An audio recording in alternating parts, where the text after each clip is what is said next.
want to talk about why we're bringing in. Wait, first, welcome Dr. Sommerfeldt.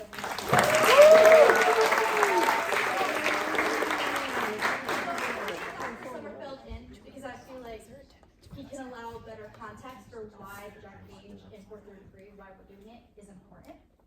And what is the history and the theory behind why John Cage wrote the pieces he did. So when you guys were walking in, I was playing some of John Cage's compositions, and that they were a whole range of things. So first things first, what we're going to do is do 433 just to ground ourselves and just practice it. So, and then let me get the timer.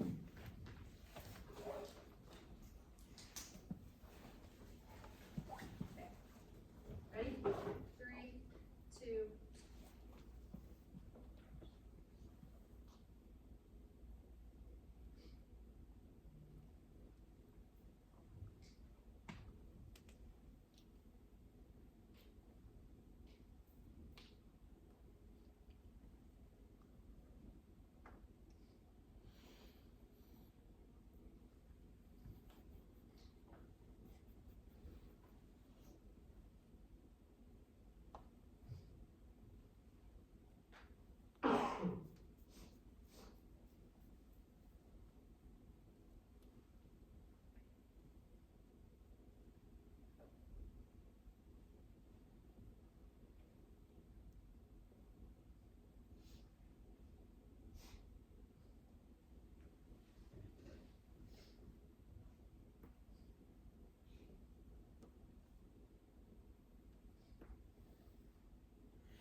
All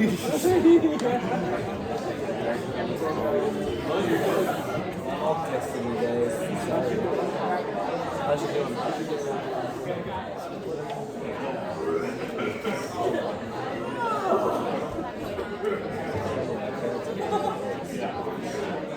Shit, Wright, I'm so sorry.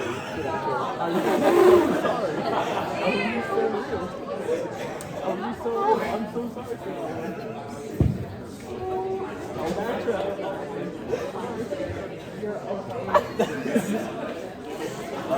I'm gonna end this man's entire career. Okay, 5 things that we learned. Do you know that sound like before you begin to speak, like your lips, like the yeah, that sound I heard all over, but it was like pop, pop, pop, pop, Yep. pop, pop. Yeah. A lot of bone strength. Everyone's sick and sniffing.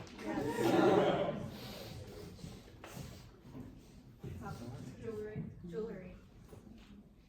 One more. Instruments. Okay, very nice. So now I'm going to turn it over to Dr. Sommerfeldt.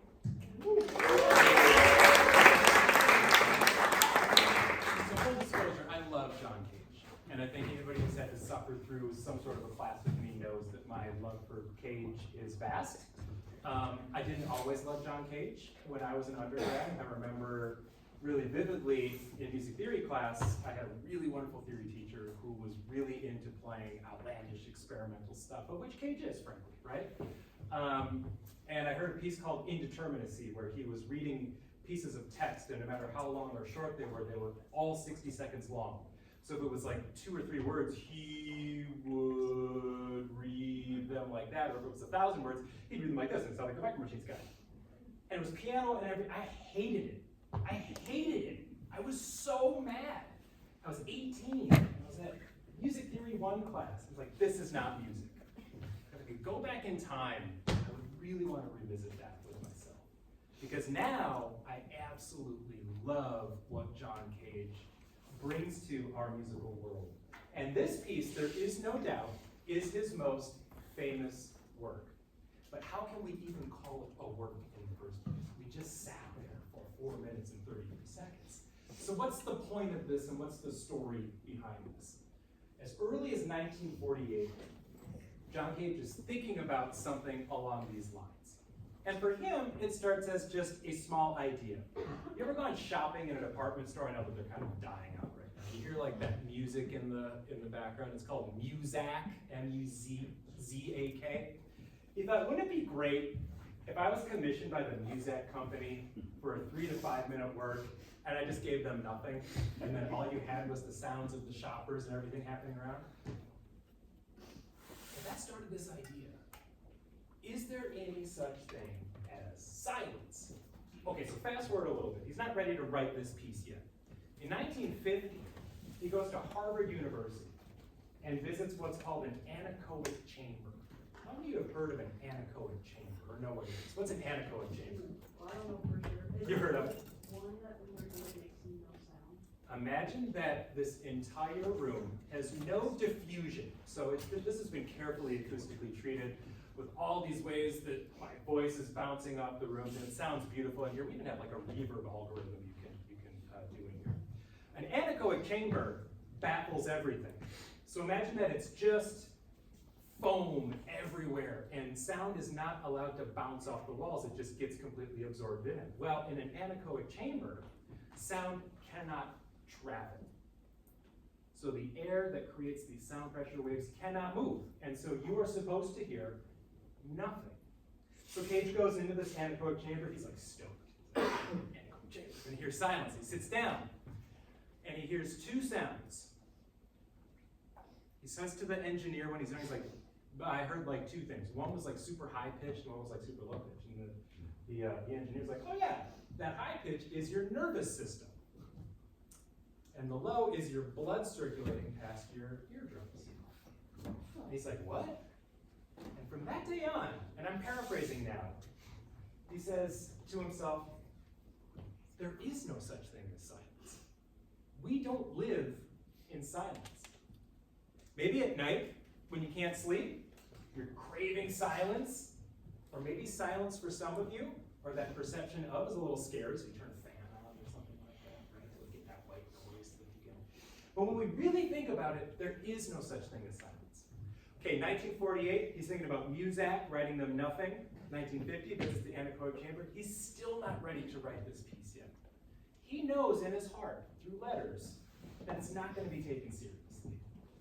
For most of his career, in fact, he's not taken seriously at all. In fact, he's thought of it sometimes in the way that I learned it in music history, which was unfortunate, is that he was more of a musical philosopher than a composer, which is unfortunate. He's a brilliant composer. 1952, he visits an art gallery and sees some works from his friend Robert Rauschenberg, who was starting to paint white on white paintings. And Cage looks at them. When you look at them, they look at that gray wall almost. And it's like, what the heck? You know, and Rauschenberg says, no canvas is empty. It has light on it. It has dust. It has all kinds of life that's in it. And even if there's a lack of some kind of visual feedback, there's something there. And Cage is like, okay, I'm ready for this now. So he sits down, and Darrah's going to walk you through some chance procedures for your own improvisation. And he's consulting a book called the I-Ching. It's the book of divination, the book of changes. And he comes up with a series of durations that all in all total up to 4 minutes and 33 seconds. And he's ready for this moment. And so in Woodstock, New York, he has his friend David Tudor on piano go up and at a concert with him and his friends. A bunch of different pieces are played. Then Tudor gets up to the piano for the premiere of 4 minutes and 33 seconds, and he sits down at the piano. He opens the score, there's a score, takes out a chronometer, fancy word for stopwatch. They didn't have iPhones back then, right? And he starts the watch and opens the piano like it sits there for 30 seconds in the first movement.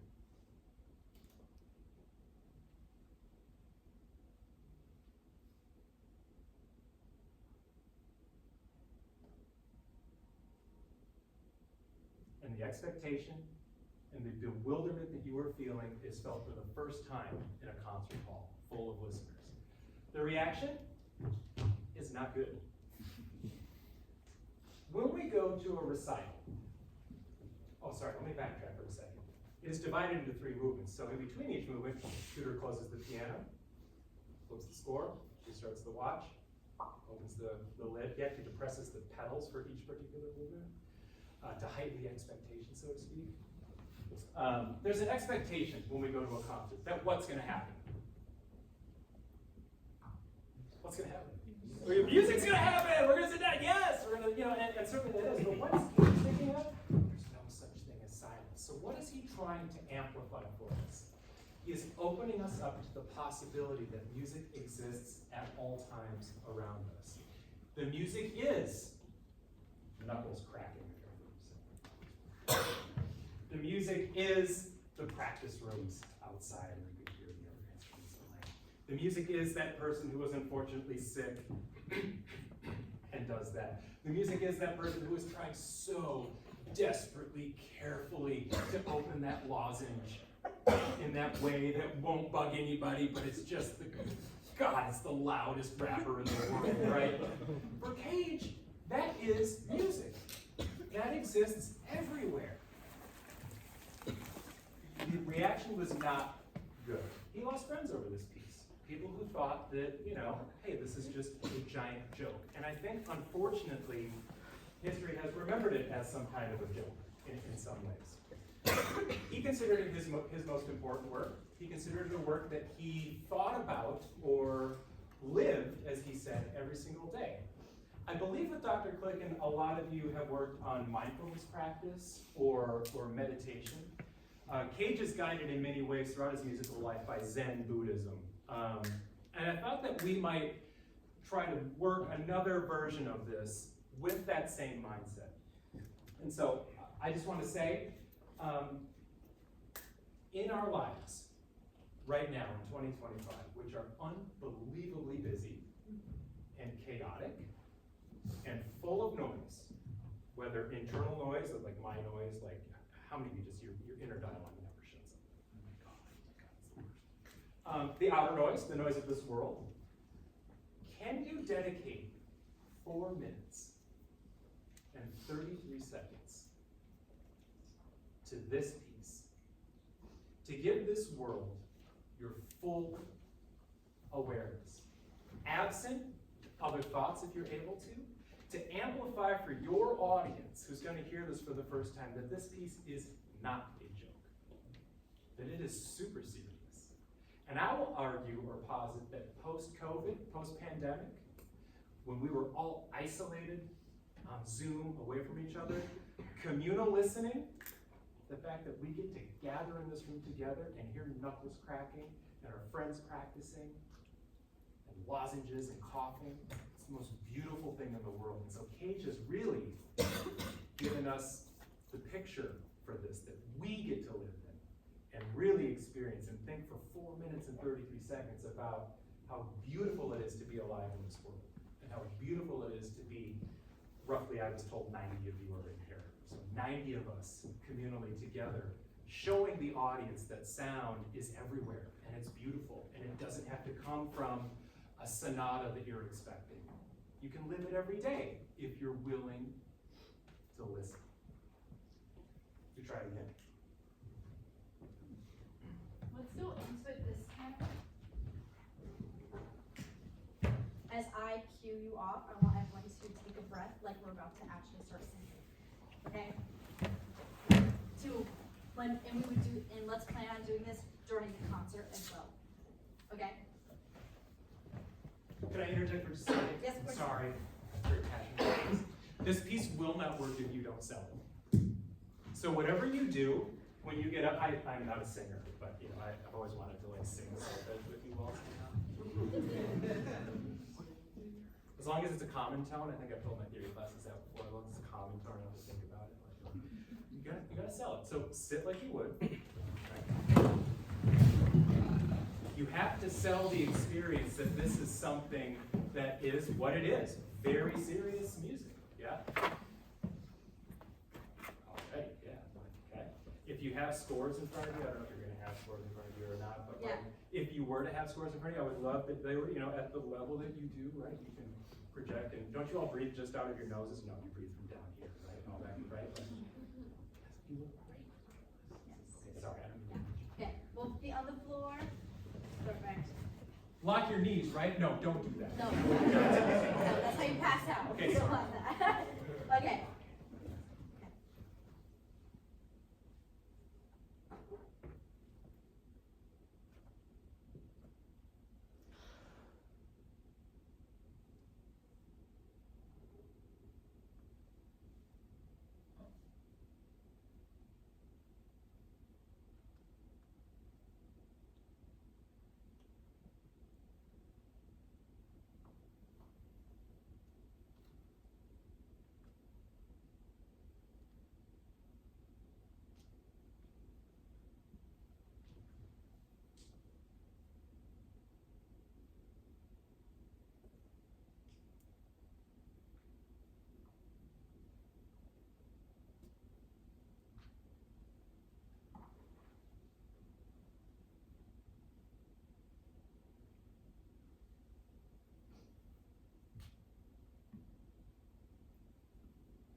how you felt that time. Having that uniform breadth of expectancy. For some reason, I just started counting in my head. I didn't even realize it. I got to like 200. I see Nad's agreement on that one.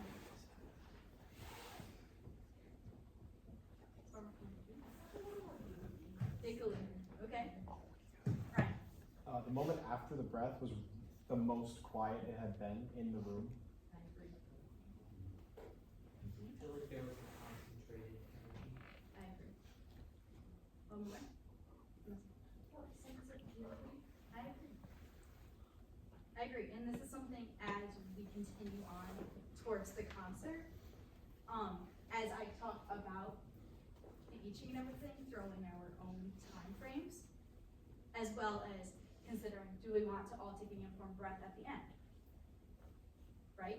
Or do we want to have a little bit of a period of time between movements, right? Where we, because between action movements, we all, like, okay, good breath, back to singer stance, right? I don't know, I do that. But, yeah. So thank you, everyone. You all are amazing. Thank you, Dr. Sorry. Sommerfeldt.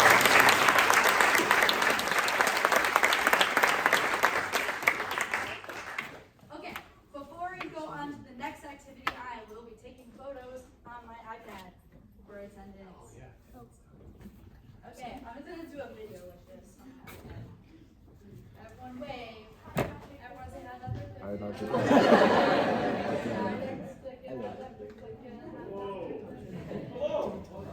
Okay. Hi, everybody.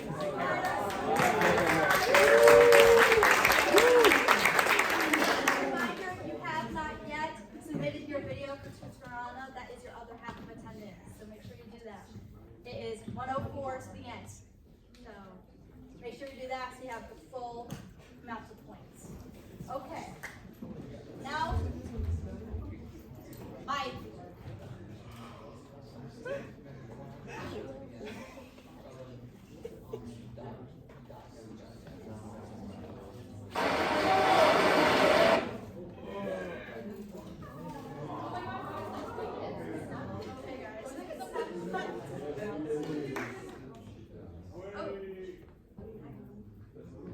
Okay. So this is a video about what the I-Ching is. So The I-Ching is ancient Chinese book. It literally means the book of change, as I stands for change, and Ching means script. It has no particular author, but the content of the I-Ching has been added and developed by many other great Chinese people. One of those, as you all know, Confucius. Now, about 10,000 years ago, one of the Chinese legend and mythology figures, Fu Xi, created the very original symbol of the I-Ching. The Fu Xi thought the beginning of the universe was completely boundless, stillness, and empty until two energy, or qi, comes into existence. Now you probably guess what they are. Yes, it's yin and yang. He then drew a broken line to represent yin and a solid line to represent yang. Everything on Earth, including Earth itself, was created by these two energies. Now by stacking these lines up, he discovered 8 fundamental natural phenomena on Earth, which are fire, water, wind, thunder, river, mountain, earth, and heaven. Putting them all together becomes a triagram, which you probably see somewhere in your life. Now at this point, you might be wondering why he was doing all these things. Well, of course, the main reason is for divination. But it was not for his own personal use. It was for everyone. It was for predicting the weather and locating the new area. Now, they were so important for us at that time because the language hasn't been invented and we knew nothing about our surroundings. Being able to forecast the weather and know where we are anytime gave us a sense of control. No wonder Chinese people still honor and worship Fu Xi until today. As time goes by, I-Ching got further developed by King Zhou of Wen and Confucius. It finally ending up something like this. This is called 64 hexagrams. It is basically the combination between 8 trigrams, which I mentioned earlier. Now, each of the hexagrams has its own unique meaning of human life and experiences. Just like tarot cards, people interpret each of them to gain insight into what they want to know. For example, this is hexagram number 5, waiting or nourishment, made up with upper trigram water and the lower trigram heaven. And this is the explanation of this hexagram written in the book. Now, things getting more interesting when each line of the hexagram was further given its own meaning. For instance, we still take hexagram number 5, waiting as example. These are the meanings for each lines. As you can see from here, these meanings are not very easy to understand. Lucky enough, you don't have to remember all these things, because all these explanations written in the book were very broad and basic. The whole purpose of the I-Ching is to inspire you to come up with your own explanations based on your own life experiences. And this brings us to 3 basic principles of I-Ching. Everything is constantly changing. And because changing takes place in an orderly manner, once we discover it, everything will be easier for us to understand. And once we realize nothing is unchangeable, we shall find peace and harmony. Last but not least, I-Ching has given birth to many other divination tools, such as feng shui, 八字, and so on. It has helped people all over the world to solve different kinds of issues. I-Ching is no wonder one of the most underrated and valuable books in human history. That's it for this. Okay, I know this video is kind of silly at times because of all the sound effects, but I think it has a better, I'm sorry for the lights on the phone, but I think it allows for a better understanding of the I-Ching. So, but John Cage used the I-Ching to create the timing of 433. So basically what we're doing now, we're gonna make our own composition. First things first. What's the flat of Ray? Flat of me? Sol?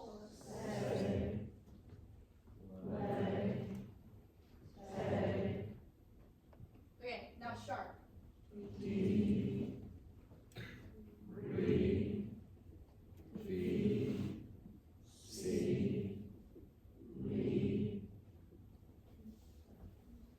again.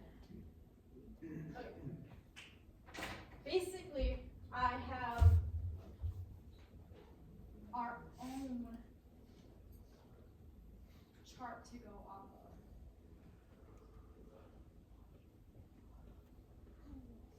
So we're gonna do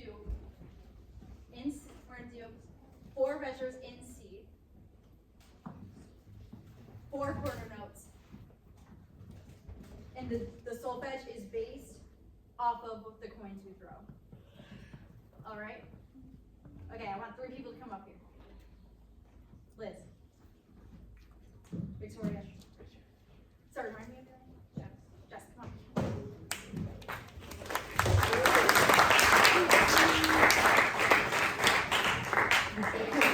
Here are your 4 points. I want you to flip each one. Yeah. Throw wherever.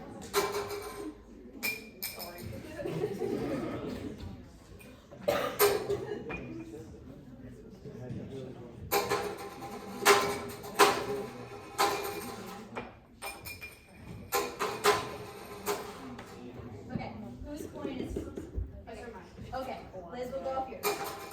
Okay, so Liz, tell us what you got. Tails. Heads. Okay, so tails is 2.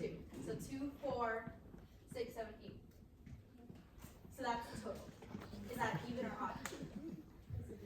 Even number, so it's odd.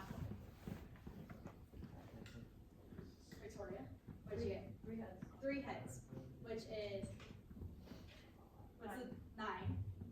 Odd number. Odd number, which is a solid 1. I got heads and 2 tails. Heads and 2 tails, which the number is 5, 7.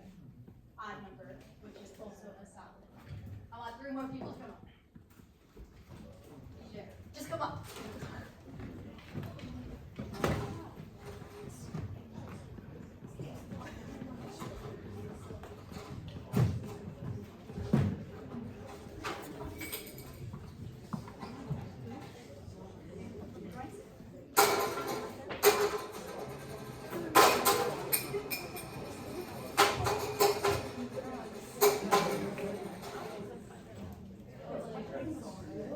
Okay, let's do it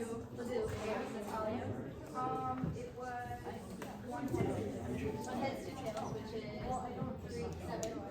Odd number. What? Odd. Which is solid 9.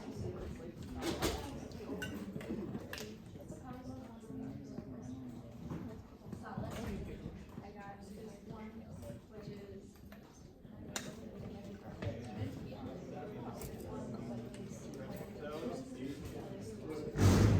okay. Okay. Okay. Now that we have our first hexagram, we have dotted, dotted, solid, solid. On the upper trigram, where is dotted, solid, solid? Lake. It's lake. Okay. And then the bottom one is solid, dotted, dotted, and where's that? Mountain. So where does that? So following both, where does that go? To dough. Okay. And now we're gonna do that a bunch more times. So everyone, how about we can just start making a line and doing 3.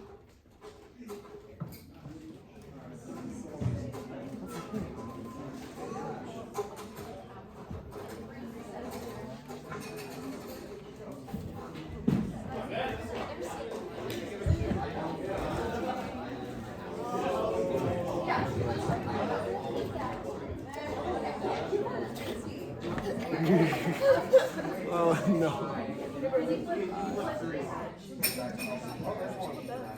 I have no clue what it called. I'm also caught me in the whole thing. 2, 4, 5, 6, 7, which is solid. Okay.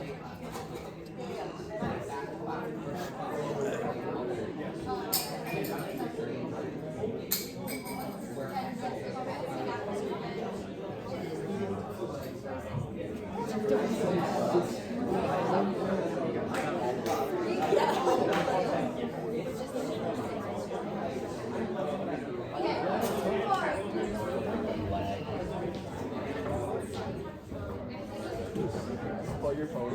Okay.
Oh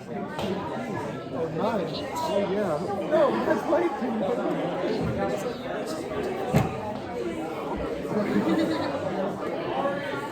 you walk with points. Bro, what the fuck are we? That's the reference you made.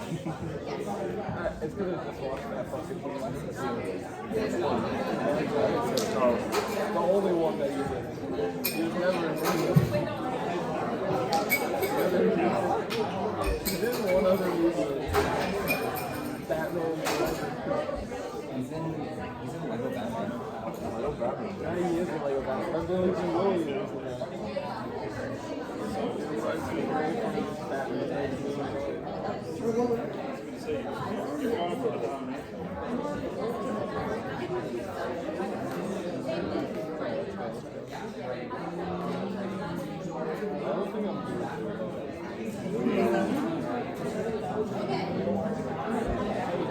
I need 6 more people.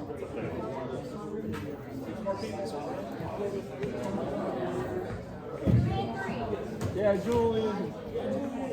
He's been sitting there. I've been on the floor. You can see. I got here slightly late, so I didn't want to get a chair. One more person. You can see. So I just went on. And then I stood up for the video, for the attendance video. Like I knew you were there. I thought you were going to walk like Nope, I'm on the floor.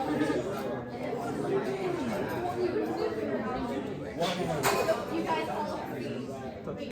You just threw three. Yes, and they're going to the lower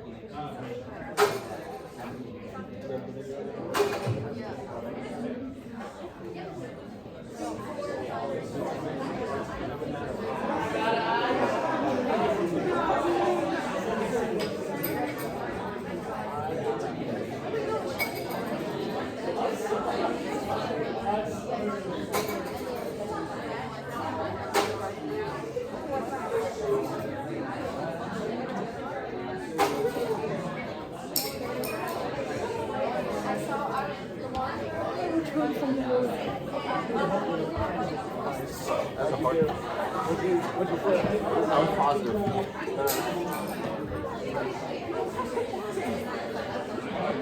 No, I tested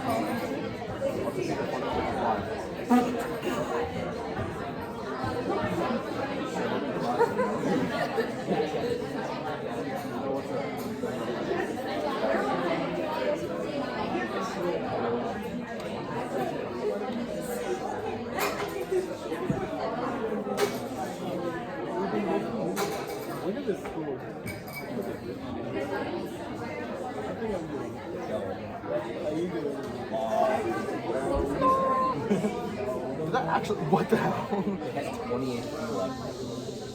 Best way to end the game. Okay, so now that we have the rest of our composition, so first is solid, solid, dot. Where's that in the upper trigram? Win. And then it's solid, dotted, solid. Where's that in the lower? Fire. Where's the in between of wind and fire? Bob. Bob.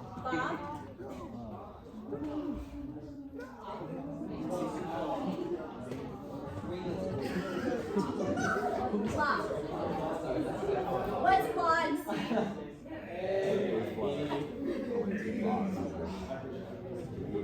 Okay, next is solid, dotted, solid. Where's that? Wait, where is it? Fire. Solid, solid, solid. Heaven. Where's the in between?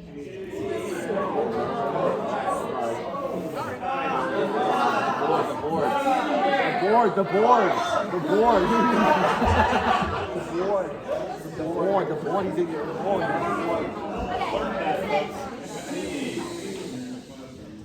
okay, what is it? And where is that? Okay, and last one, which is solid dot dot on the upper. Mountain, in between solid, solid, solid. And fire.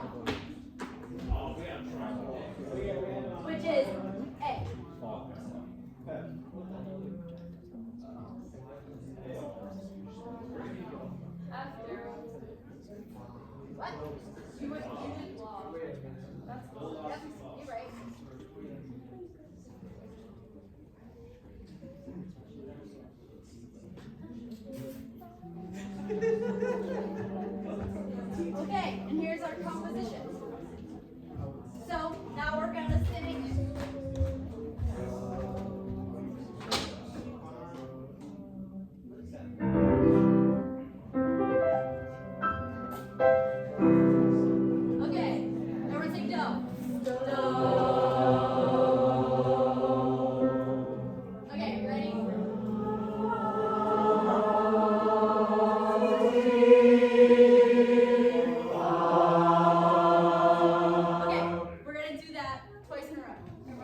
Ready, go.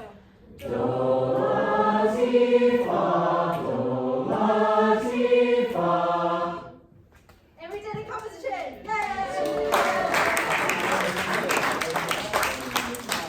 And then if we want to go up the scale, but I'm not going to make you guys do that today. Honestly. So, this connect. Vanessa had a good question. Vanessa, can you repeat the question? Yeah, so I forgot how this connects to John Cage, because I know 433 is just silence, but does this connect to one of his other compositions? No, this still connects to 433. What he would do is he would throw the coins, and he would make his own chart like this, and that's how the timing of 43 was decided. Chart had numbers in Correct. time. Yes. And technically, there's 3 movements in 433, which is like 30 seconds to a minute 20, and it all equaled up to 4 minutes 33 seconds. And he used the I-Ching to decide that. Is there any other questions? Are we going to do 3 different movements at all? That's actually something I wanted to kind of workshop with you guys, is do we want to follow the original? Okay, I'm seeing, wait, I want to thumbs up or down if you guys want to do pay homage to the original piano of doing 3 movements.